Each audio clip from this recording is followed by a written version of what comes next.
Actes chapitre 26 et le verset 29. Paul est devant Agrippa.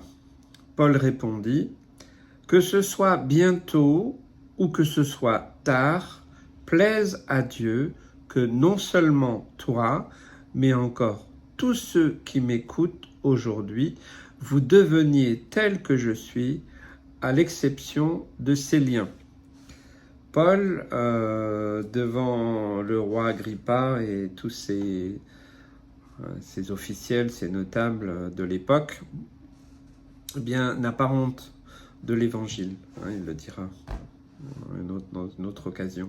Il n'a pas honte de témoigner de sa foi, même s'il sait que son sort est plus ou moins jeté, puisqu'il en a fait appel à l'empereur en tant que citoyen romain.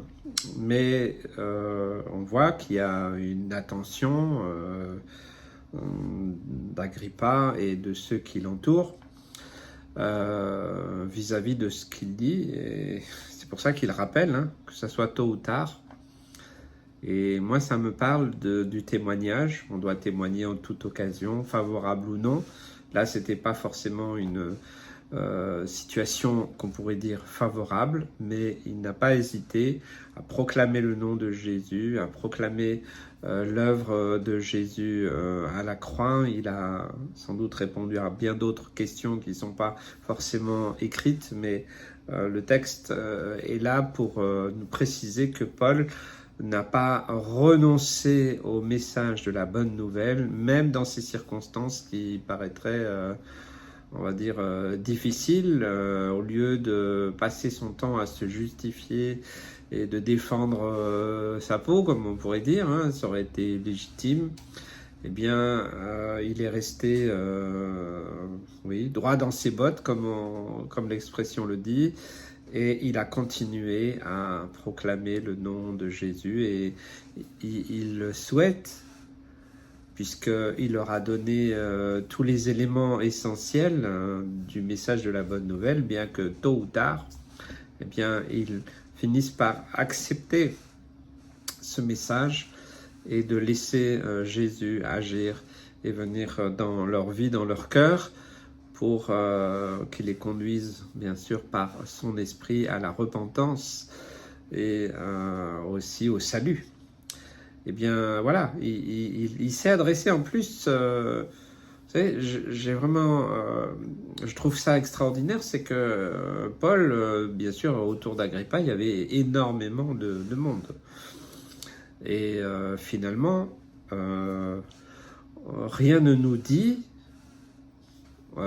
comme avis contraire, que parmi tous ceux qui ont écouté, eh bien, il n'y en a pas qui ont suivi la voix de Jésus-Christ et qui sont devenus des chrétiens, des croyants nés de nouveau par la suite. Et je pense, c'est que mon avis personnel, qu'il y en a eu. Et donc, il insiste.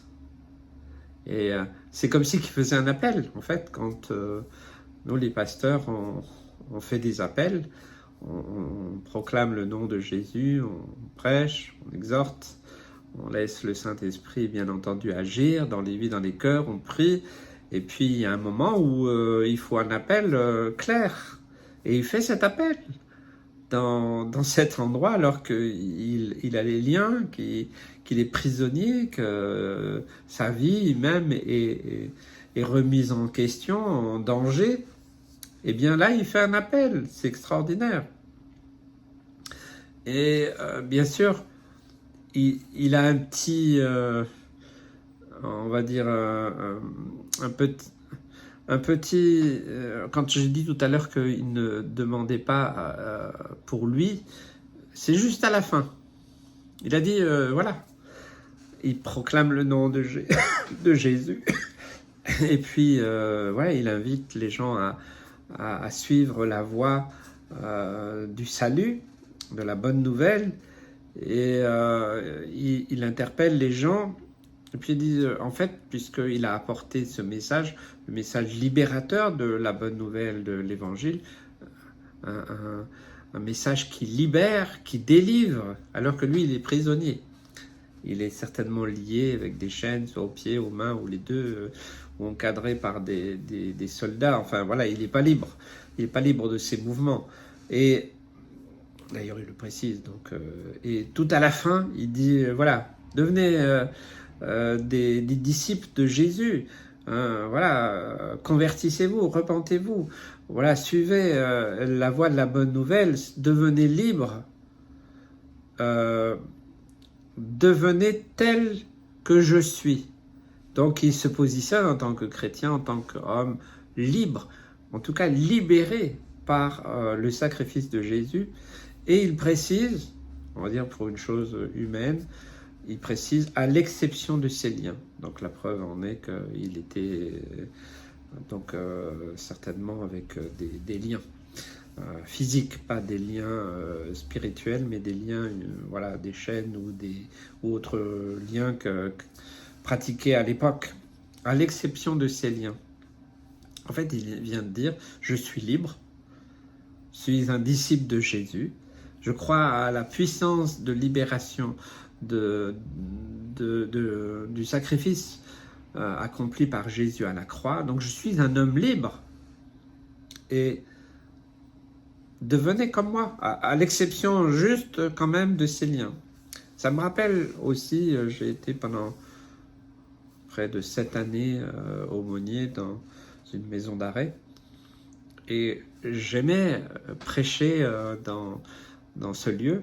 J'allais avec un ami, un frère tzigane, on l'appelait bébé, vraiment quelqu'un que j'ai beaucoup apprécié, on a beaucoup travaillé ensemble, il est parti auprès du Seigneur depuis, mais alors lui il chantait parce qu'il avait une voix extraordinaire, toute la prison l'entendait, et puis j'apportais le message de la bonne nouvelle, et souvent je faisais des appels aussi, et j'aimais aussi partager avec les prisonniers cette réalité-là qui nous est citée dans ce texte, c'est que ok, vous êtes prisonnier parce que vous avez commis diverses choses.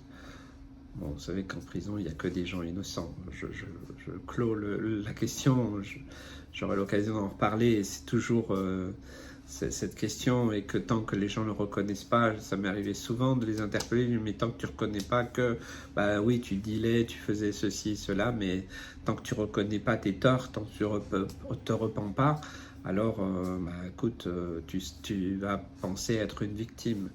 Et je leur parlais de cette liberté possible en Christ. Même, voilà, je dis, vous êtes en prison, mais vous pouvez être plus libre que beaucoup qui sont à l'extérieur et qui ne sont pas libres intérieurement. J'aime ce message de Paul parce qu'il est très concret. Lui, il est dans les liens, pas pour quelque chose de mauvais qu'il aurait fait, mais pour quelque chose de bon, pour quelque chose d'extraordinaire, d'apporter ce message. Et là, dans ces liens, il a l'occasion de partager. Et combien d'hommes et de femmes croyants depuis le début de l'Église ont été aussi emprisonnés, sont encore emprisonnés, torturés. Je pense à tous mes frères et sœurs, tous nos frères et sœurs, pardon, qu'on appelle les chrétiens persécutés dans le monde, plus de 250 millions, c'est énorme. Eh bien, ils sont internés, enfermés dans des conteneurs, des cachots, des camps, toutes sortes de tortures, de choses horribles, alors qu'ils n'ont fait qu'une chose, c'est de prêcher, de proclamer le nom de Jésus, distribuer des Bibles et d'aller aider, prier pour les gens. Ça n'a rien de mal. Mais dans beaucoup d'endroits du monde, on considère que ces choses sont mauvaises, et dans nos pays dits modernes, je crois que ces choses arrivent aussi. Petit à petit, les lois deviennent de plus en plus contraignantes, et pour nous faire taire, pour pas que ce message libérateur vienne délivrer les gens. Aujourd'hui, nous sommes dans la théorie de la peur. Il faut faire monter la peur, il faut faire peur aux gens pour que cela les tienne. Et alors que l'évangile, c'est une puissance de libération, de délivrance. On peut vraiment être libre. J'aimais partager ça avec les détenus. Et combien j'ai vu aussi des hommes qui qui avaient commis toutes sortes de choses, mais qui ont été libérés, qui étaient bien plus libres que certains qui sont dehors et qui sont prisonniers, liés par toutes sortes de péchés ou de choses mauvaises. Vous voyez? Donc ce message de Paul, il m'interpelle. Et j'espère qu'il nous interpellera pour nous aussi de prêcher ce message en quelque occasion. C'est-à-dire, il n'y a pas d'occasion favorable. Favorable ou non, c'est pas nous devons, parce que j'aime pas les tribus des Yaka, il faut. Mais c'est quelque chose d'extraordinaire. Quand on a une bonne nouvelle, on veut la partager. Partageons le message de la bonne nouvelle, quelles que soient les situations. Et nos frères et sœurs persécutés, ceux qui sont morts en martyrs, ceux qui ont été torturés, je crois que nous devons aussi penser à eux, prier pour eux. J'essaye de prier pour eux tous les jours. J'essaye parce que je ne veux pas mentir en disant je prie pour eux tous les jours. Autant que cela est possible, je prie normalement tous les jours. Hein. Peut-être c'est m'arrivé une fois ou deux, mais prions pour eux. Prions, intercédons, demandons au Seigneur de leur donner de la force, non pas simplement qu'ils soient libérés, mais qu'ils puissent continuer à proclamer le message de la bonne nouvelle, ce message qui libère. Et alors notre ami Paul, cet apôtre, eh bien, ne sera pas mort en vain, lui non plus, parce que nous savons qu'après, il y a différentes situations que nous verrons prochainement. Que Dieu vous bénisse, vous encourage. Et là où vous êtes, même si il y a une opposition, continuez à proclamer le nom de Jésus, de partager le message de la bonne nouvelle. Nous ne cherchons pas des temps favorables. Nous aimerions être en liberté, pouvoir proclamer librement le nom de Jésus, mais ça devient de plus en plus compliqué. Alors, n'espérons rien dans ce monde. Nous avons un message qui est puissant, qui est libérateur. Alors, tenons à ce message et proclamons-le en toutes circonstances. Dieu vous bénisse.